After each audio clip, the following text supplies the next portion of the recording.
12:30, July 3rd, 2024. JB here, just going to talk about the markets really quick, some of the names I'm trading, looking at, and so on. Don't forget the market closes in about 28 minutes. Take a look at the S&P. SPY's up nearly almost 0.4%, more all-time highs, pending any crazy pullback in the next 27 minutes. Uh, so just impressive strength. And then we have Fed minutes, 2 o'clock, jobs report on Friday. And you would think maybe some more chop into the weekend, but hopefully close over 550 today and on Friday. I think that bodes well heading into the start of the second quarter earnings season at the end of next week. So you take a look at the SPY upper Bollinger Band, 551.07. Is that right? Do I have that right up there? I guess so. So maybe that will provide a little bit of resistance, which we hit 551.18. So maybe that's some resistance for today. And also of note, the small caps, which I keep talking about outperformance, they're actually pretty almost flat here, but right over that 50-day moving average. So at least the IWM is. So I want to see that at least start to get going. All right, so some of the names. So I mentioned Baidu on the, I don't know if I put it in the watch list, but I definitely did it on the rant this morning. Tight Bollinger Band setup. So if you look at the Bollinger Bands, and I'll see if I can put this in the room, uh, that's when the momentum indicators, MACD, is coming close together, pinching. They call it the pinch with the ADX, right? Those are two indicators. Once those are really tight, I mean, they can remain tight for a while, but once they start to spread apart, open up, that's when the reversals can really pick up steam, 10-15% to the upside in a very short period of time. You already see it this morning. Well, it's going to be it's past noon right now. You already see it today. Baidu back over 90 for the first time since mid-June. My thoughts on Baidu over the last couple months, or at least actually for the last year or so, with their switch to AI being one of the preeminent AI companies in China, getting approval from China to be one of those companies as well, and all the partnerships they do with Tesla, so on. I think there was news with Apple as well. So I just think all this, you put it together, it's a great story to begin with. It just hasn't really had a chance to get going with with the overall China markets, right? It seems like all the China stocks are just getting pummeled, even Alibaba, despite all the billions, the hundreds of billions of dollars of stock buybacks. Maybe this is it, trying to catch the bottom at some point is going to pay. So went and got some. I was looking at the 95s, and those were, I think they were a buck when I was looking at them. But I was looking at the risk war basis, and I don't want to if this is not the bottom, I want to be able to continue to add some spec calls. So I went and got the 100 strikes. Um, you start looking, and I mean, those are up nearly 50%. How much are the 95s here? Yeah, they're a dollar. They're not even up that much now. But not going to add anything just yet. Maybe if it shows some follow through on Friday, I'll look to add some more strikes to play for a move over $100. But really like Baidu. Um, CLH, another Celsius Holdings, another pincher. See that pincher set up? Actually, I don't have the right chart up here. It's still flatlining, pretty much flat today. Looked like it was getting some buyers at the morning all the way up to 58.25, and then it just pulled back. Again, at one point, it's going to start move to the upside. The pincher is going to start to spread apart. It's going to precede the huge move to the upside. So still waiting on that one. Going to be patient on that one. Roku back in the green after giving up its putting an end to its 8-session winning streak yesterday. It pretty much recouped most of yesterday's losses, sitting here at 62.37. 65 plus into the weekend would bode well. Probably not going to happen today, pending a last minute squeeze. That's Roku. Universal Display. I was looking at the 230s this morning. The spreads were too wide, and then by the time I looked, I think it was $1.50 on the ask, and I didn't want to. As much as I think Universal Display could head into 230s, I'm probably gonna be a little patient. So maybe I'll look to add those on Friday. And not only that, I talked about closing the rest of my national beverage fizz calls yesterday to kind of take some of the risk off. I don't want to have too many positions on just yet. Sometimes when you have too many positions, especially ones that expire in a couple weeks, it makes it tough to manage, especially when there's a pullback, right? If we have any kind of substantial pullback, I don't want to be sitting there scrambling, trying to lock stuff in or getting more hedge positions. So at some point, I'll look to add some calls there on Universal Display. Continues to be a highly positive name in regards to analysts, upgrades, price target raises, things like that. Square also looked like it was going to break out this morning, all the way up to 65.20 again. So the second time over that 65 handle, and then it couldn't hold the gains, and it's sitting here pretty much flat, sitting at 64.53. It's treading water at that 200-day moving average. 200-day moving average 65.18.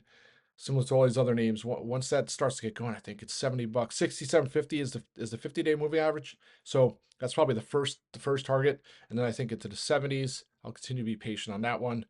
VKTX is disappointing. The last two sessions down over 2.4% today.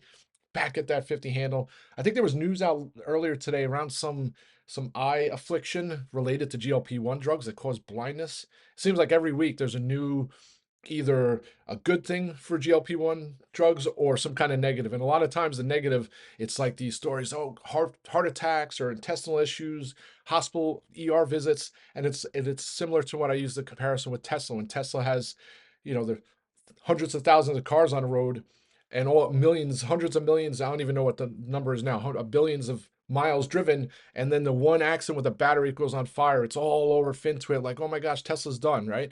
I'm not saying it's the same here with GLP-1, but it seems like the negatives, which are very minuscule in regards to the whole population of folks who are using the drug, there, it could be one person who has to visit the ER with some kind of stomach or intestinal issue or nonstop diarrhea or vomiting, and that one person's issue is the headline that accompanies LOI and VO and all these other names when you read the news feed from them. So just find funny how that works. I'm not saying you dismiss all those things, as like I've said before, the big part of VKTX's value, in my opinion, is the adverse effects or the lack of adverse effects when you take their drugs, where the other GLP-1 drugs have a substantial amount of adverse effects, whether it be the nausea or the vomiting, things like that. So just unfortunate with VKTX. At some point, this thing takes off. I keep saying like a broken record. I just don't want to be in a spot where I'm not in if there's a buyout over the weekend or something to that effect, because I look at VKTX and I see it in my head, it's $120, $130 stock in the coming weeks and months, but it's trading $50. So there's obviously a disconnect, but I'll continue to look for opportunities to play VKTX. I probably won't look again for more strikes until my July's, either I can close them out green or they expire. Not much to add here on Chewy. It's down another 2%. I don't know if some of it's because KOSS is skyrocketing again. There's rumors, I guess Roaring Kitty might have a position, or I think any other meme stock that has run in the past is going to have some kind of pop just based on the hype and then people trying to make sure they don't miss out. I don't know why he would get into costs, but on the flip side, maybe people coming who might have followed Chewy are taking profits and then just has a huge short interest. So that could be some of it. A Wingstop down almost, well, not down, it's 0.75%. So it's back at 417. I think it traded 417 yesterday before bouncing a little bit. But the other casual dining names are actually doing somewhat well, or at least bouncing a little bit. Domino's is up a dollar today. McDonald's is slightly in the green after a big sell-off. You have barely a percent. Then you have Darden.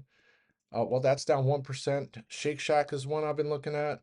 That's kind of flat. So, like I've been saying with Wing, I love the story. I think there's gotta be, not gotta, but you would think at some point there's profit taking, especially with all the other names in the sector already taking, I wouldn't call it a beating, but they definitely took a couple hits on the chin.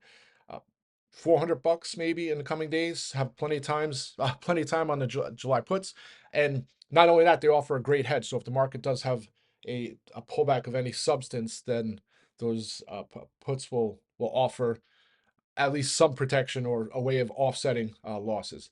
So that's that. I'm trying to think of some of the other names. Dell just, was 130. I think it hit 133 uh, 2 days ago and then reversed $10. Then yesterday was up like 2%. This morning was added to the Bank of America US 1 list and it was only up to 149.47 at the open, pretty much right at the open. And then here it is at 141.50, nearly another $8 reversal to the downside. Just to me, that means it's a divisive name. There's people who think maybe it's overvalued at this level.